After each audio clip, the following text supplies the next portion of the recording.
আটজন প্রার্থী ছিল, আটজন প্রার্থীর মধ্যে ছজন নির্বাচিত হয়েছে। যে ছজন নির্বাচিত হয়েছে তাদের নাম হলো আব্দুল বারী, মীর আবদুল্লাহ, হাবিবুর রহমান, মোহাম্মদ আলাউদ্দিন, আসমান আলী এবং Sujan Chandra Ghosh. Bharatpur central cooperative society দখল করল তৃণমূলের প্রাক্তন ব্লক সভাপতির অনুগামীরা। নাটক, দ্বন্দ্ব আর টসে ভাগ্য নির্ণয় হল শেষ পর্যন্ত। বিপুল উত্তেজনা আর টানপ্রমাণের মধ্যে অবশেষে তৃণমূল কংগ্রেসের দখল হল Bharatpur central cooperative agriculture production and marketing society. সোমবার সোসাইটির পরিচালন কমিটির নির্বাচনে নাটকীয়ভাবে জয় ছিনিয়ে নিল শাসক দল। তবে এই জয় শুধুমাত্র ভোটের নয়, একই সঙ্গে তৃণমূলের অন্দরে গোষ্ঠীদ্বন্দ্ব চিত্র তুলে ধরল। মোট আসন ছিল 6টি, প্রতিদ্বন্দ্বী ছিলেন 8 জন। ভোটার ভরতপুর 1 নম্বর ব্লকের 8টি কৃষি সমিতির 8 জন প্রতিনিধি। ভোট শুরুর আগে এলাকা পরিণত হয় রণক্ষেত্রে। ঘটনাস্থলে পৌঁছেছেন ভরতপুর তৃণমূলের বিধায়ক হুমায়ুন কবির এবং দলের প্রাক্তন ব্লক সভাপতি নজরুল ইসলাম। কিন্তু অবাক করার বিষয় হলো, উভয়ে একই স্থানে উপস্থিত থেকেও নিজেদের মধ্যে দূরত্ব বজায় রাখেন এবং তাদের মধ্যে কোনো বাক্য বিনিময়ও হয়নি, যা তৃণমূলের স্থানীয় কোন্দলকে আরও স্পষ্ট করে দিল। নির্বাচন চলাকালীন উঠে আসে অন্তর্দ্বন্দ্বের ছবি। দলের প্রাক্তন ব্লক সভাপতি নজরুল ইসলাম দাবি করেন যে বিধায়ক হুমায়ুন কবির তাঁর 3 জন অনুগামীকে নিয়ে একটি প্যানেল জমা করেছিলেন, যেখানে মাত্র 1 জন জয়ী হয়েছেন। তিনি বলেন যে আমরা এখানে কোনো নির্বাচন না করে সিলেকশন করতে চেয়েছিলাম। অন্যদিকে ভোট প্রক্রিয়া নিয়ে প্রশ্ন তুলেছেন বিধায়ক হুমায়ুন কবিরও। তার মন্তব্য, ভোট প্রক্রিয়া নিয়ে আমার প্রশ্ন থেকে গেছে, যে যেমন খুশি ভোট দিয়েছে। একটি আসনের জন্য টস করতে হয়েছে। তবে তিনি এও যোগ করেছেন যে এখানে যে জয় লাভ করুক সবই তো আমাদের দলের। জানা গেছে পরিচালন কমিটির একটি গুরুত্বপূর্ণ আসনের ফয়সলা টসের মাধ্যমে, যা নির্বাচনকে উত্তেজনা আরও বাড়িয়ে দেয়। কোনো অপ্রীতিকর ঘটনা এড়াতে ভরতপুর থানার ওসি শিবনাথ মণ্ডল সহ বিপুল সংখ্যক পুলিশ মোতায়েন করা হয়। কড়া পুলিশ নিরাপত্তা, সোসাইটির ধারে কাছে কাউকে ভিড়তে দেওয়া হয়নি। স্থানীয় রাজনীতি বিশেষজ্ঞদের মতে এই জয় তৃণমূলের ঝুলিতে এলেও বিধায়ক ও প্রাক্তন ব্লক সভাপতির মধ্যকারের শীতল সম্পর্ক আগামী দিনে ভরতপুর সমাজ রাজনীতিতে নতুন মোড় আনতে পারে। নির্বাচনে কি ফল হলো? নির্বাচনের ফল, আমরা ভরতপুর ব্লকের 8টা সমবায় থেকে 8 জন প্রতিনিধি এসেছিলাম এই সোসাইটিতে। 8 জন প্রতিনিধির মধ্যে আমরা ঠিক করেছিলাম যে একসঙ্গে বসে আমরা সব ঠিক করে নেবো, ভোট করব না। তাতে দেখা গেল আমাদের বিপক্ষে আমাদের এমএলএ একটা শিবির করে ফেললে, দিয়ে 3 জন ভোটার আমাদের কাছ থেকে সরিয়ে। আমরা 5 জন একধার, 3 জন একধার হলো, দিয়ে ভোটটা হতে হইল। ভোটে দেখা গেল আমরা জয়লাভ করেছি 5 জন। 1 জন 5 ভোট পেয়ে জয়লাভ করেছে। তার নাম হচ্ছে ডাকনাম বকুল হাবিবুর রহমান দে চাপড়া। সে আমাদের মাননীয় বিধায়কের লোক। 5 জন আমরা এই মুহূর্তে জয়লাভ করে এসেছি। তার জন্যে আমি প্রাক্তন সভাপতি টার্জেন সাহেবকে ধন্যবাদ জানাই।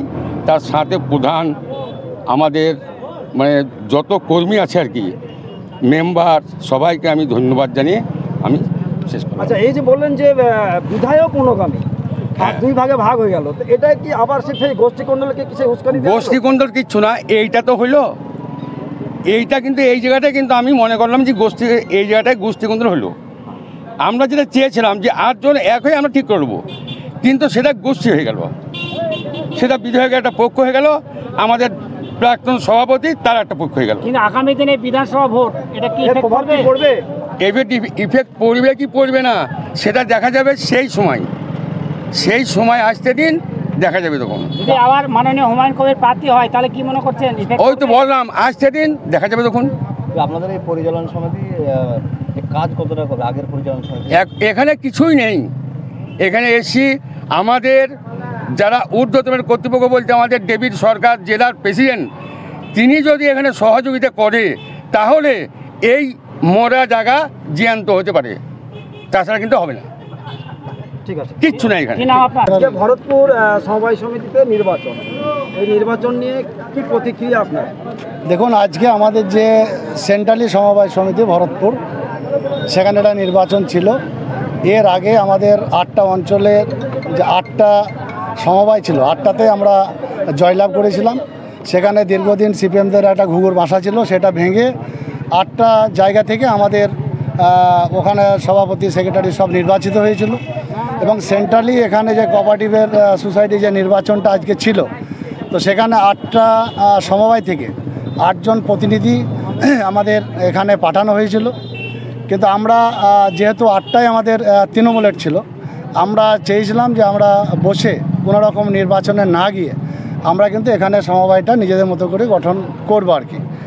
কিন্তু দুঃখের বিষয় আমরা দেখলাম যে আমাদের যিনি বিধায়ক হুমায়ুন কবির সাহেব, তিনি 2-3 জনকে নিয়ে একটা প্যারালাল শিবির করে আলাদাভাবে উনি ভাবলেন যে উনি হয়তো জয়লাভ করাবেন এবং তিনি তাদেরকে প্রতিদ্বন্দ্বিতায় নামিয়ে দিলেন। তো আমরা স্বাভাবিক কারণে আমাদের যারা মেম্বার ছিল 5টা মেম্বার আমাদের পক্ষে ভোট দেয় এবং ওখানে যে 6 জন নির্বাচিত হবে, 6 জনের মধ্যে 5 জন আমাদের নির্বাচিত হয়েছেন এবং একজন বিধায়ক সাহেবের শিবিরের যিনি 5টা ভোট পেয়ে তিনি হয়তো নির্বাচিত হয়েছেন। এই 6টা কমিটি আমাদের ফরম্যাট আমরা করলাম। আজকে আমরা এখানে পঞ্চায়েত সমিতির চেয়ারম্যান উপস্থিত ছিলেন, 2 জেলা পরিষদ উপস্থিত ছিলেন, সমস্ত প্রধান, আমাদের শাখা সংগঠনের নেতৃত্ব বা আমাদের মেম্বার সবাই আমরা এখানে উপস্থিত ছিলাম এবং অঞ্চল সভাপতিরা সবাই উপস্থিত ছিল, কর্মীরা উপস্থিত ছিল। আমরা যেটা চেয়েছিলাম যে আমাদের এককভাবেই এখানে একটা নির্বাচন করব, সেখানে উনি বাধা সৃষ্টি করলেন, কিন্তু জয়লাভ আখেরে আমাদেরই হলো। আচ্ছা, এই নির্বাচনের পর আপনারা জয়লাভ করলেন, এই সাধারণ মানুষের কি সুবিধা হবে? আরও একটা বিষয় দেখছি যে এই যে সমিতি অফিস, এটা কিন্তু একদম ভগ্ন দশায় পরিণত হয়েছে।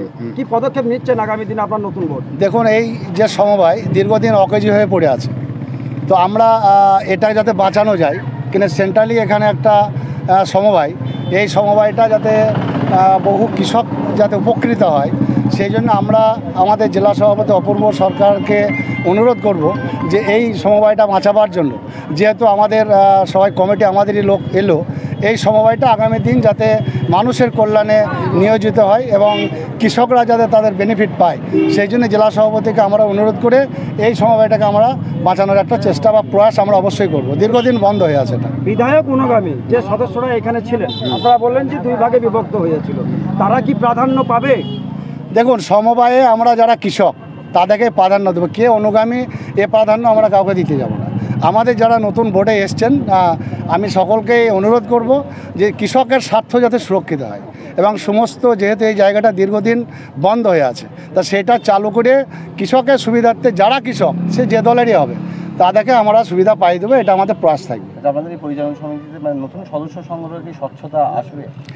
দেখুন, বিগত দিনে এই বোর্ডকে এই যে সমবায়টা বন্ধ ছিল, সেখানে কিন্তু মানুষের কোনো কাজে লাগেনি।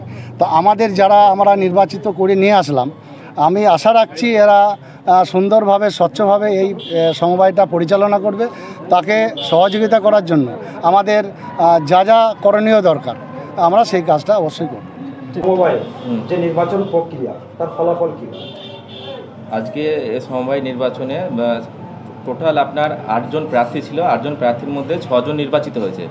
যে 6 জন নির্বাচিত হয়েছে তাদের নাম হলো আব্দুল বাড়ি, মীর আবদুল্লাহ, হাবিবুর রহমান, মোহাম্মদ আলাউদ্দিন, আসমান আলী এবং সুজন চন্দ্র ঘোষ। আচ্ছা, তো এই কমিটির কাজ কি?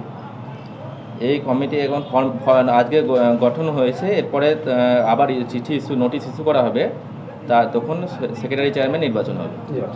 এই প্রক্রিয়াটা কবে থেকে শুরু হয়েছিল? এই প্রক্রিয়া শুরু হয়েছিল 22/8/2025 তারিখ থেকে, যখন খসড়া ভোটার তালিকা প্রকাশ হয়েছে 22/8/2025 থেকে। ভোটাভুটিতে দুই পক্ষে কি হলো? দুটো পক্ষ এখানে ছিল, কয় ফল হলো? আজকে ফল হয়েছে আপনার আব্দুল বাড়ি অন লট 4টে ভোট পেয়ে জিতেছেন। মীর আবদুল্লাহ অন লট 4টে ভোট পেয়ে জিতেছেন। হাবিবুর রহমান 5টা ভোট পেয়ে জিতেছেন। মোহাম্মদ আলাউদ্দিন 8টা ভোট পেয়ে জিতেছেন। আসমান আলী 8টা ভোট পেয়ে জিতেছেন। সুজন চন্দ্র ঘোষ 8টা ভোট পেয়ে জিতেছেন। ঠিক আছে, সুষ্ঠুভাবে সম্পন্ন হয়েছে, একদম সুষ্ঠু এবং শান্তিপূর্ণভাবে, কোনো অশান্তি